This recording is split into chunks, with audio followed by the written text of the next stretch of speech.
మోషే already విశ్వాసాన్ని బట్టి ఎంచుకున్నాడు. ఈ లోకం కావాలా, రాజు మనవుడు అనిపించుకుంటావా, లేదా దేవుని బిడ్డ అనిపించుకుంటావా, ధనవంతుడు అనిపించుకుంటావా, రాజు కుమార్తె యొక్క కుమారుడుగా, లేదా దేవుని సేవకుడుగా, దేవుని దాసుడుగా, భూమి మీద మిక్కిలి సాత్వికుడుగా పేరు పొందుతావా, దేవుని ఇల్లంతటిలో నమ్మకమైన వాడిగా పేరు పొందుతావా? ఆప్షన్ 2 ఆప్షన్లు ఎంచుకున్నాడు. క్రీస్తు విషయమైన నింద, ఆయన గురించి శ్రమ, ఆయన గురించి బాధ, ఆయన గురించి కరువు ఖడ్గం అన్నిటిని ఎదుర్కొంటానని డిసైడ్ చేసుకున్నాడు. ఈరోజు మనం డిసైడ్ చేయలేదు. ఇంకా మనకు దేవుని కంటే ఈ లోకంలో ఏదో ఎక్కువగా ఉన్నారు.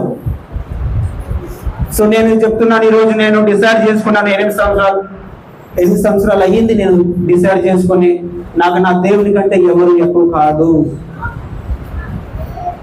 నాకు నా దేవుని కంటే, మోషే ఎలా డిసైడ్ చేసుకున్నాడు, ఫరో కుమార్తె, ఫరో మనముని అనిపించుకోవడం కంటే దేవుని విషయమై నేను నిలబడటం ఎంత గొప్పదో ఈరోజు నేను కూడా డిసైడ్ చేసుకున్నాను. ఏమని? దేవుని సేవకుగా ఈ లోకంలో ఆయన నామం కోసం నిలబడటం గొప్ప ధన్యత.